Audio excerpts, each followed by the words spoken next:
Bobo, for this invitation. You're great, thank you. So today you are going to have the opportunity to advocate for one of the most important legislations for the immigrant community in Virginia. You will be advocating for HB 1843, HB 2025, SB 1641, SB 1714. In Virginia, unfortunately, like approximately 250,000 people cannot drive in Virginia. They don't have access to driver license. The main goal of this legislation is to provide driver privilege card so everybody drive in Virginia. Unfortunately, there is a legal requirement that is the legal presence requirement that makes very difficult for these 250,000 people to get driver license.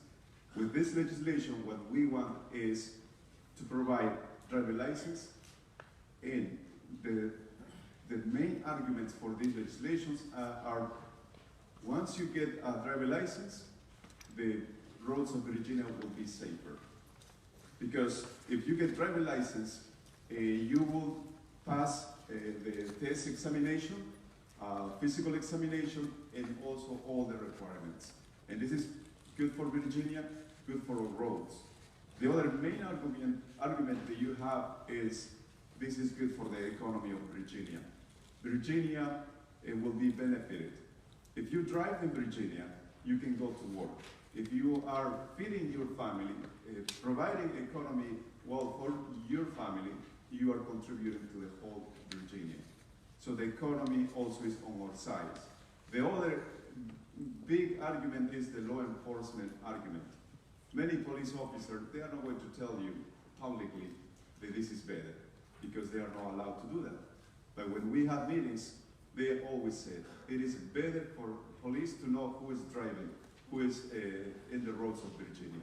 And that's a big argument for us to push this legislation because if you have driver license, in order to get the driver privilege card, you need to have a valid passport from your country. And that's a document that will identify you, and with a driver privilege card, police will know who you are. And also, this driver privilege card will only be for driving.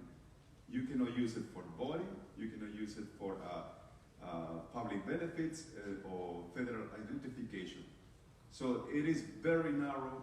Unfortunately, that's the way it is crafted, but still we have a lot of difficulties. We have been advocating for almost 4 years in the General Assembly. Unfortunately, it's not moving forward. But this year, we have a lot of chances that this is going to be moved forward. We have Delegate Bloxham, who is a Republican. He introduced this bill, and also Delegate Kathy Trump, Senator Boysko, Senator Scott Surabel. So tomorrow, this is why it's very relevant what you're going to do today. Tomorrow is going to be here these 4 legislations. Today, when you go out and talk with your legislators, whatever you say, it is going to be very relevant because 1 o'clock, so we are going to be gathering tomorrow to go and hear what is going to be decided in this committee. So the subcommittee on transportation, how the delegates will be here, and also the Senate Committee on Transportation. It is very important. I have been doing this work for years, and I have hope that this has to change. So we are not giving up. We are going to keep organizing, and I am sure Virginia is going to be more welcoming, and this will protect many families also from deportation. So thank you very much. Before Faruk is going to move me away. So, thank you, and please, when you talk with your legislators, talk with your heart. This is the main argument, because there is a lot of faith here. Thank you.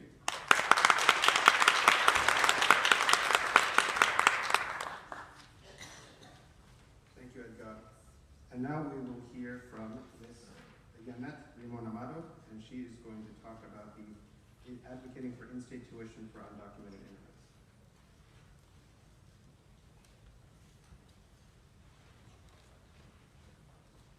Hi, good morning. Yes, so like Ali said, my name is Jeanette. I'm also a staff member of VICPP.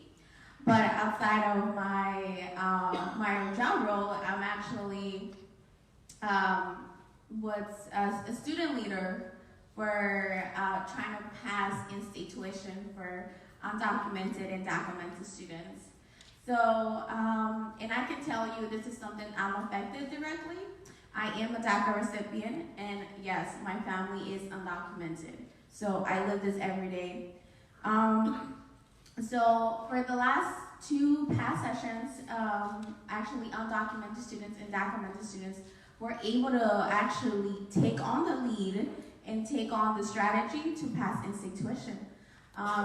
So today, so last week in the Senate, in the Education Committee, they were able to pass, or actually for over 8 years that this issue has been, we've been trying to advocate for this. It was able to pass into finance, the Senate Finance. So what does that mean? That means that actually a Republican was able to vote in favor of the legislation. But just a little bit background, in-state tuition, right now, DACA recipients are able to receive in-state tuition rates by the Attorney General's memorandum. But as you may know, the DACA court case is coming up, so that means that if it's terminated by the Supreme Court, that means that many students will be able to, are in limbo, and so their education and their jobs are they're not gonna be able to continue. So there is no state, or there's no federal law that actually prohibits from any state to provide in-state tuition. So as that being said, one of PICC priorities is to actually try to get that legislation passed. And so having you guys here and actually advocating for something like that is actually the voice that me and many other students don't have. Because one, you're able to vote, two, I'm not. So this is something that you're able to advocate for. You have it in your fact sheets, and you have the bill numbers both from the House and the Senate. And this is something that I'm deeply care, and I know VICP also cares. So I actually welcome you to actually just take a look and see how this policy would actually benefit the Commonwealth by creating revenues, by creating jobs, and actually make it a more safer environment in the universities. And so, but yeah, it's a fight, and I always try to say that every time I end a speech that I do, I always say, if you didn't know a DACA recipient or an undocumented student, now you know one. So, and I'm actually in the office, so if you ever have more questions or actually want to talk about more of how you can help individually within your congregation, I'm there. So it's something, and hopefully everybody today can talk about, one, the driver problems of push cars and in-state tuition, because one, my family is being affected by that right now. So, like I said, the fact sheets are there. We have two bills, Delegate King's and then Delegate Lopez. They're both similar languages, but there's one difference, is the income return that is the students have to provide. And then in the Senate, we have Senator Marson and Senator Voisko, which is the same language as well. So hopefully we can continue fighting. And if you have any other questions, please let me know. Thank you.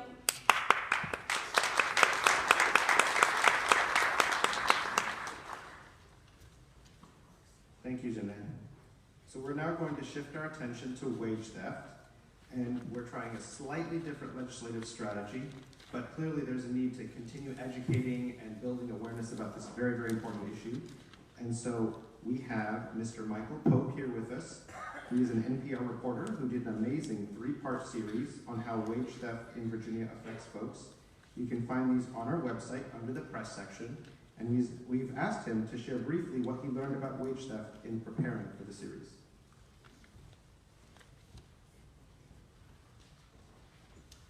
Good morning. As you said, my name is Michael Pope with Virginia Public Radio, and I'm used to speaking in 3-minute increments. So, I found out about this topic of wage theft last year. I was on a panel about predatory lending up in Northern Virginia at a historic Quaker meeting house up there, sort of near George Washington and Mount Vernon. And it was Delegate Paul Prezak actually was explaining to me all the details about wage theft, and it was sort of planting a seed in my head.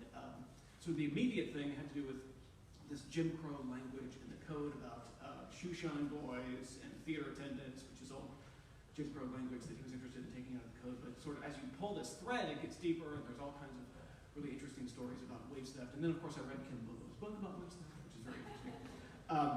So I just wanted to talk briefly about the main organizing principle. What I do is find people and tell their stories, right? So I wanted to find victims of wage theft, which took me a long time. And a lot of people that I ended up speaking to were uncomfortable speaking on the radio, or in one case, talked to a person for a while. And I thought, this is a great story. I really want to get this story. But then his wife said no, so that was the ultimate veto power, right? One of the key sort of goals of this wage theft effort has to do with getting lawyers' fees. And so in Virginia, if you are a victim of wage theft, you can get damages. Like if your employer owes you a certain amount of money, you're legally, you can get the $100 that you're owed, but you can't get lawyers' fees. You can't get, like in Maryland, you can get triple damages. In DC, you can get quadruple damages and lawyers' fees. And that allows you to be able to have the money to buy to afford a lawyer. In Virginia, you just get the damages. You don't get the triple damages. You don't get the quadruple damages. You don't get the lawyers' fees. And so there's a bill, actually 2 bills. Rodney Campbell is a Republican, has a bill. Paul Prezak has a bill. So my aim is here to find a victim, which took me quite some time. It's a guy by the name of George Penn. He worked at the Springfield Mall. He ran the carousel, like where the kids play. And he wanted to make some extra money, so he worked double shifts for like 2 weeks straight. And then he shows up to work one day, and the carousel is gone. They had moved out of the mall. And so he wanted his money. So he was really lucky to find this lawyer, Matthew Sutter. This is a lawyer in Northern Virginia that takes these cases for free. He makes a habit of taking these kinds of cases without getting paid. And so he ended up getting a lien on some property, but they still haven't recovered the money. The business groups are against the idea of having triple damages in Virginia and lawyers' fees. But it does have some support. Has been assigned to the House Commerce and Labor Subcommittee. Well, House Commerce and Labor Committee, they sent it to a subcommittee. Hasn't been heard yet. Another issue has to do with pay stubs. In Virginia, you actually are legally required to give your employees pay stubs, but only if the employee asks for it in writing, which nobody knows to do, right? So I came across this woman, Tracy Holloway, here in Richmond, who worked at 7-Eleven, and a lot of these low-wage workers actually don't get paid with paychecks. They get paid with like a debit card. But she didn't have access to the information at the 7-Eleven. And so she felt like she was owed more money. She ended up meeting a lawyer who was actually a board member at the Interfaith Center, Paul Falabella, and he helped her out, and she got the money. Meeting her was really interesting because I actually drove her to the 7-Eleven where she used to work, where she was greeted like a celebrity. Like all the customers were really excited to see Tracy Holloway again. That was kind of fun. So the last issue has to do with, the pay stubs issue, by the way, is there's legislation introduced by Frank Wagner, a Republican senator, which made it unanimously out of the committee yesterday. So that's interesting. Kim Bobo was very excited about that. So on retaliation, if you are the victim of wage theft and you file a complaint with the state, you can be fired for filing that complaint. There's no protection to prevent that. And so I met this guy, Ernesto Martinez, who used to work with a landscaping company. And the more he told me about this landscaping company, the more complicated it got. One of the issues actually had to do with the equipment that he needed for the landscaping company. The company made him buy his own equipment, which was a totally separate story. I didn't even get into that, but I sort of learned that in the process of talking to him. But he was fired. He felt like, if he filed a complaint, then he could have been retaliated against. And so that was, meeting him was really interesting. He now works at at Leesburg at like an outlet mall. So I actually met him at the outlet mall, which was great for me because I did some shopping there. So there is two bills on that: James Leftwich, who's a Republican from Chesapeake, and Carrie Delaney, who's a Democrat from up in Fairfax County, also assigned to the House Commerce and Labor Committee. So that's kind of where things are. Working on the series was really interesting because I met these great people, and I certainly appreciate the invitation to come speak about it. Thank you so much.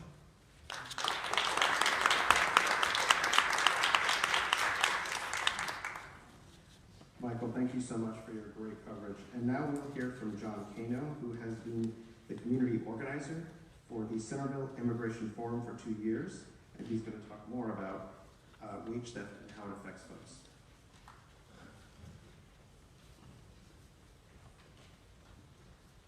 Good morning, everyone. Good morning. Thank you to Bobo, Virginia Interfaith Center, for having us here today.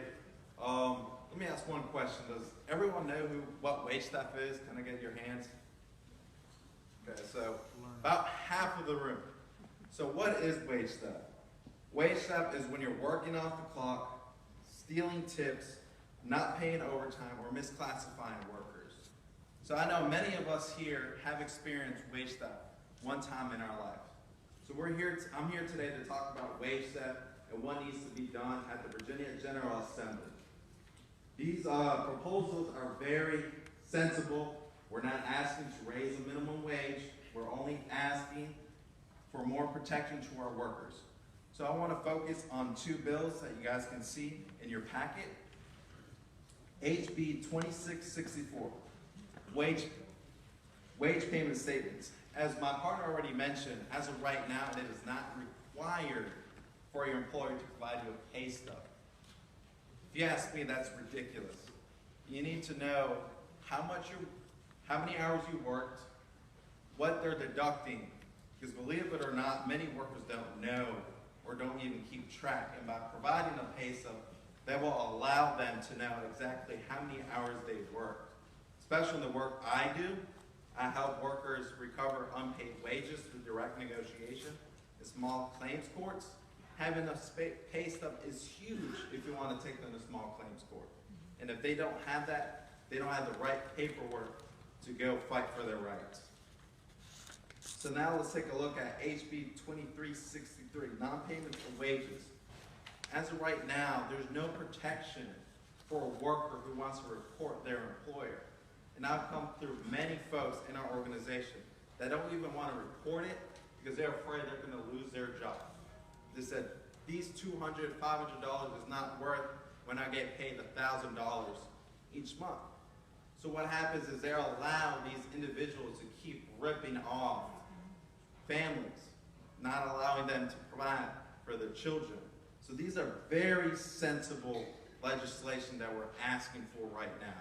And I actually want to share a story of one of our members that actually had everything necessary to win in small claims. He won in small claims court. And what happened is that he did not receive his judgment. What happened is the employer never showed up. He did everything legally possible that was required by law. And yet he still hasn't been paid his money. So we're here today to ask for sensible changes. And this is something that we can all share. We all have been a victim of wage theft in one shape or form. And I ask you today to please share your personal stories with someone that you may know with your elected officials. And thank you.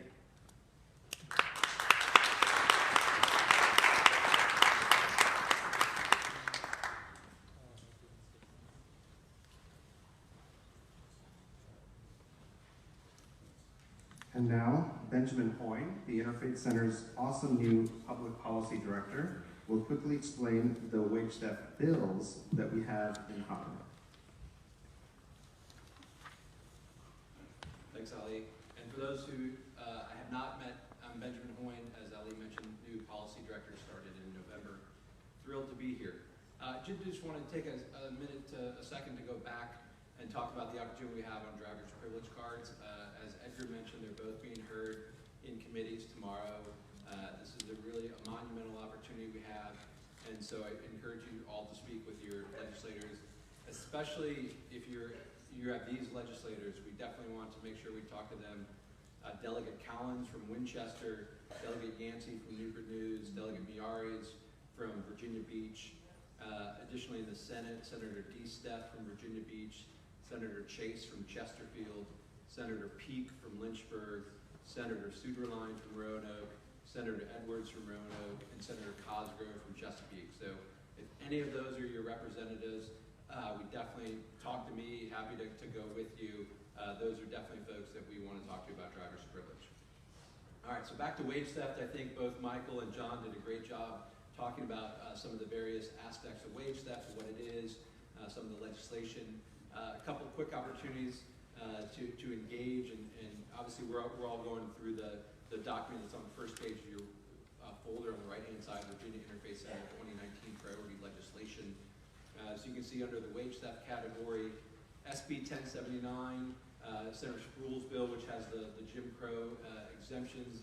That actually has passed the Senate and will head over to the House. It has a few other pieces in it as well that might make it challenging to pass the House. We do have a great opportunity today.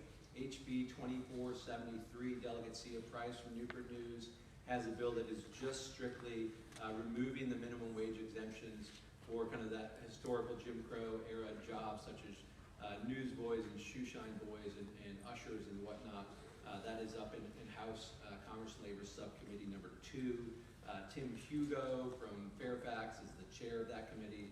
Delegate Yancey's on that committee, as are some others. So that is this afternoon in Commerce and Labor. So certainly if your delegate is on House Commerce and Labor Subcommittee number 2, I encourage you to talk about HB 2473. Michael mentioned pay stubs. We did get a bill out of the Senate Commerce and Labor yesterday, 1696. We have not heard about 2664. That's Delegate Aird's bill. John talked about it, and Michael both talked about worker protection. If you call to report wage theft, you could be fired. Delegate Leftwich and Delaney have some various bills that have not been scheduled for a committee hearing as of yet.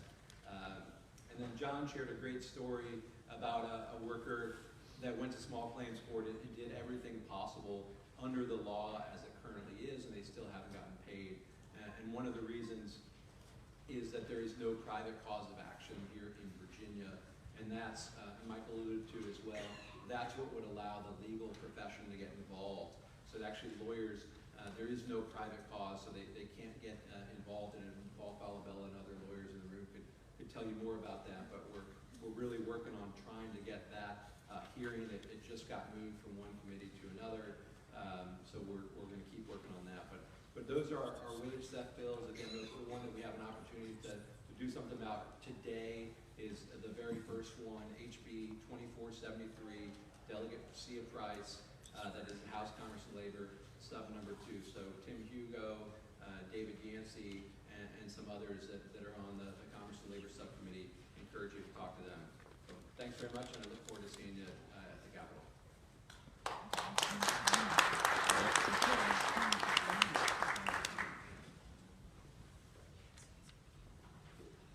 Thank you, Benjamin. And of course, all of those are such key, crucial issues, and we're so happy that you all are here today to help us move these issues forward. And now we're going to learn from our talented Director of Virginia Interfaith Power and Light, Ms. Kendyl Crawford, about some of our environmental justice issues.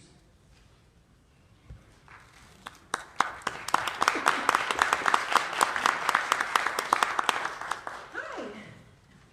Good morning. Good morning. It's wonderful to speak to you all this morning.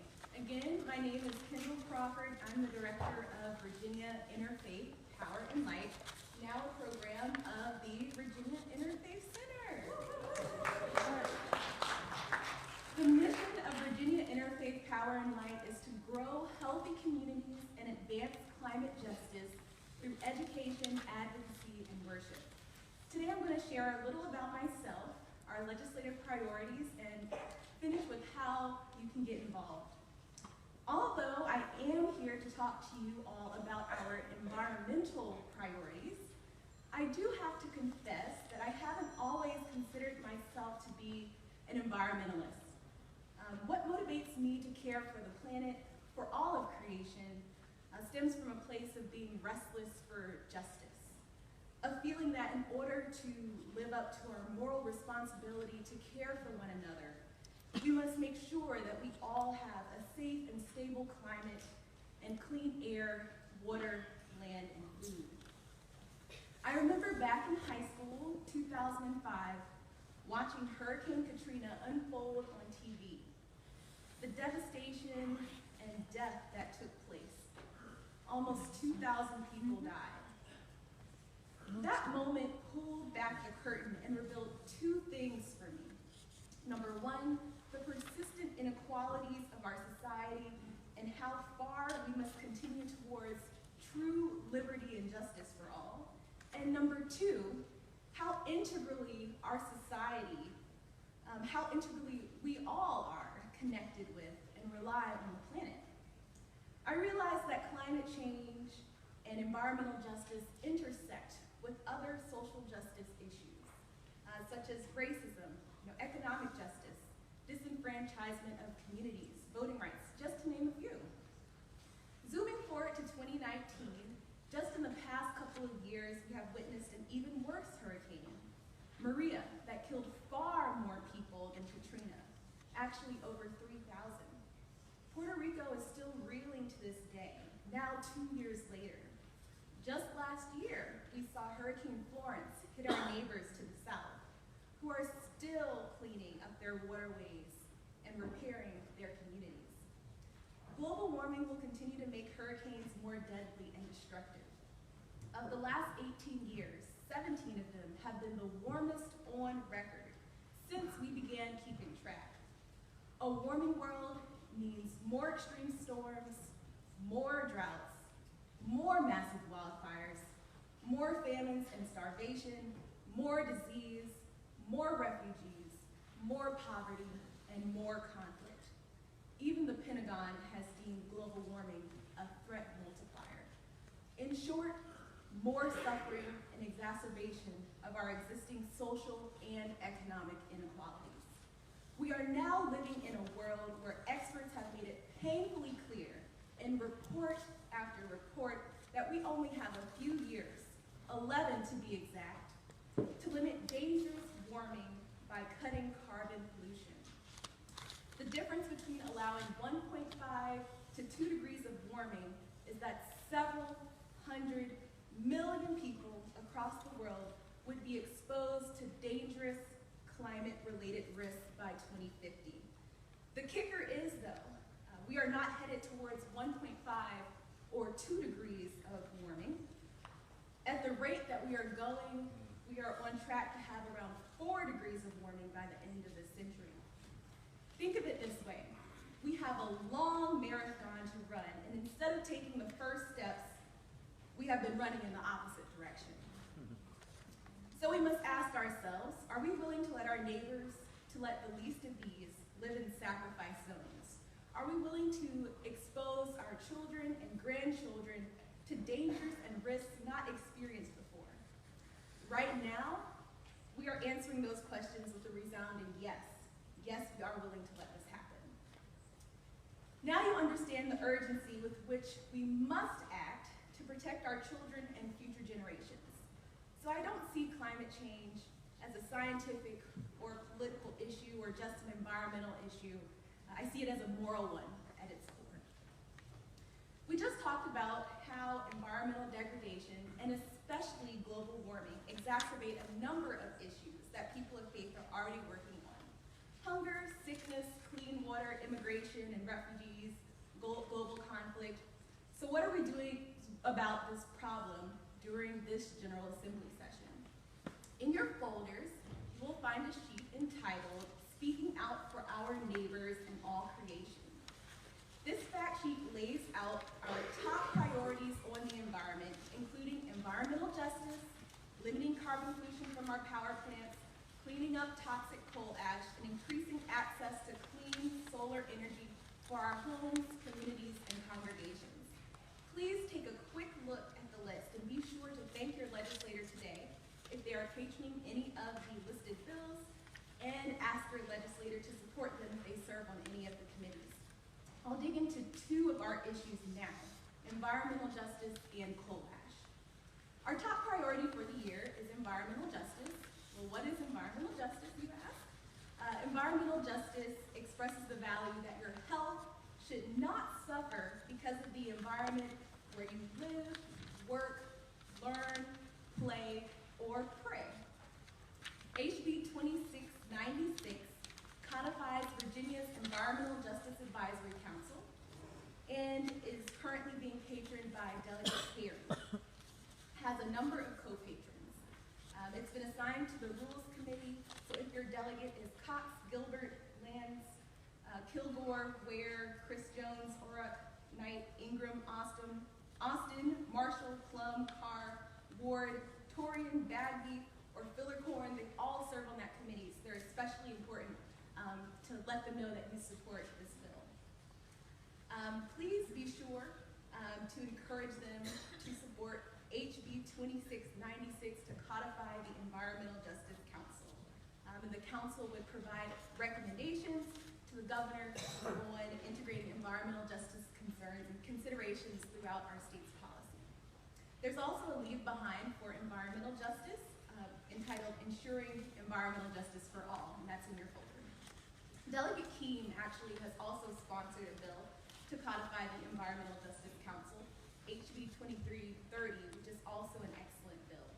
So if Keene is your delegate, or if you end up running into him today, please thank him for his efforts as well. Another big priority is cleaning up coal ash, which is a byproduct of burning coal. There's a leave behind in your folders as well for coal ash, and it's titled Removing Toxic Coal Ash from Our Water Supply. We are supporting HB 2105, sponsored by Delegate Carol Foy, which is assigned to the Committee on Agriculture, Chesapeake, and Natural Resources, and SB 1533, sponsored by Senator Centreville, which is currently assigned to the Finance Committee. These bills are also supported by the governor, which is very exciting. They would require the complete excavation of Dominion's leaking coal ash sites in the Chesapeake Bay watershed, about 28 million tons of it. Putting as much as possible into use as cement, concrete, and recycling projects for storing the rest in modern lined landfills. In closing, I would like to express my excitement for our merger with the Virginia Interfaith Center. The VICPP team is very much looking forward to working with you all more closely. We offer workshops, community dialogues, film screenings, facilitated discussions on environmental justice, climate change, and of course, the solutions to these issues. There's also a short one-pager in your folder about VICPP. If you would like to learn more about caring for the planet, caring for creation, please come to our Environmental Justice and Creation Care 101 workshop today at 1 p.m. And all day, myself and Elizabeth and Adrian, who is right there, will be collecting petition signatures thanking our legislators for their recent actions supporting environmental justice. I encourage you, of course, to sign, and thank you so much for listening and for sharing this time.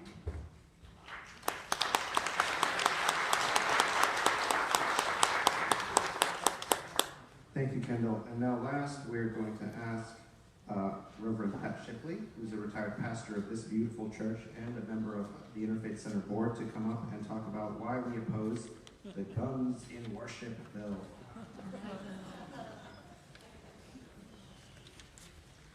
Good morning. It's wonderful to see this group gathered in Centenary this morning. I want to talk with you about Senator Black's bill, SB 1024, which would repeal the state law that currently prohibits the carrying of dangerous weapons such as guns and knives to places of worship while services are being conducted. Now, there are many arguments against this bill, but I'd like to talk about three possible approaches this morning. The first is a theological argument.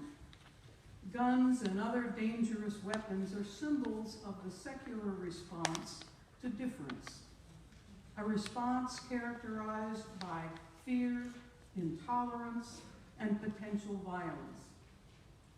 This stands in direct contrast to the aim of worship, where we try to create a sacred space of welcome and peace, where in communion with God we seek peaceful and just ways to live together in love and to reconcile our differences. To allow deadly weapons in worship would violate that sacred space and signify to the world that we lack confidence in the very things we teach. The second argument is that this bill is unnecessary and violates the freedom and self-determination of religious communities. In light of the rising tide of violence directed at places of worship, especially synagogues, mosques, and African American congregations, some worshiping communities have found it necessary to institute security measures that may include deadly weapons. But the current law, which bans weapons in worship except when there is a good and sufficient reason, allows worshiping congregations to design security measures that they feel best fit their community, both theologically and practically, and does not burden them with the prospect of dealing with weapons carried by random persons attending worship. The third argument is one of safety. There are countless possibilities for accidents among people standing, sitting, moving around in worship when weapons are carried by unskilled and possibly careless individuals. A gun falls from a pocket while someone is taking off their coat, falls to the floor and discharges. A curious child picks up a weapon from a pew or a coat pocket, and any number of other potentially deadly scenarios. And even in the event of an attack on a worshiping community, the presence of armed persons within the congregation could well result in more injuries as they respond, and also create confusion for first responders arriving on the scene. Now, for us, I think all of these things are no-brainers. But unfortunately, last year, a bill passed out of committee and then passed the Senate in Virginia.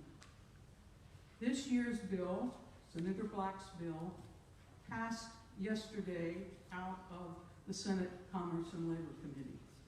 And so it will soon be heard by the full Senate. So all of your senators need to hear today about how unreasonable and even ridiculous guns in worship are. Thank you.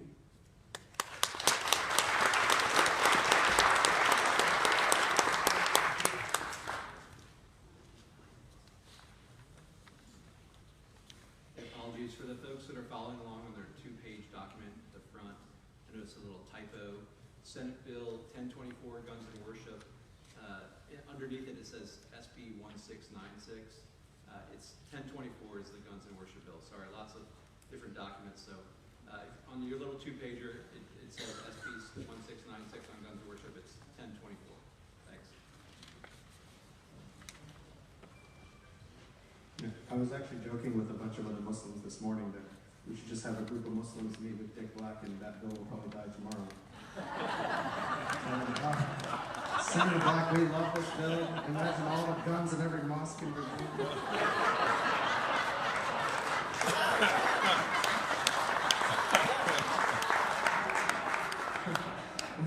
I've actually done that. So I'll invite up the co-directors of the Interfaith Center for Public Policy, Rodney Hunter and Kim Bobo.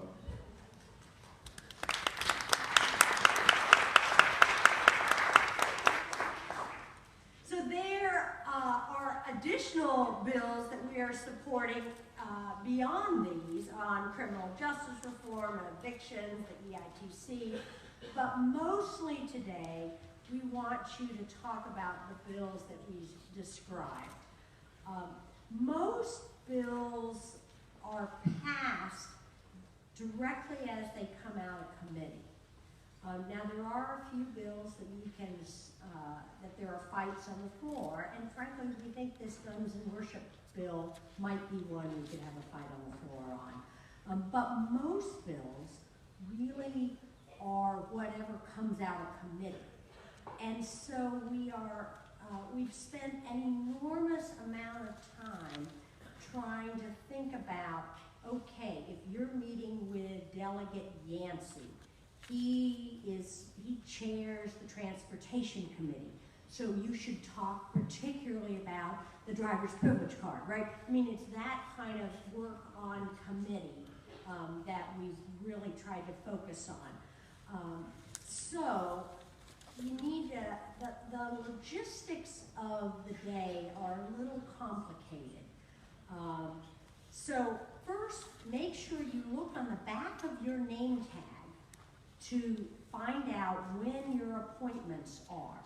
All right, everybody got something on the back of your name tag? Or if you registered today, we may need to help you after this session. For most of you, it should say you've got a meeting at 10 o'clock with your senator or their aide, and then 10:45 with your delegate or the delegate's aide.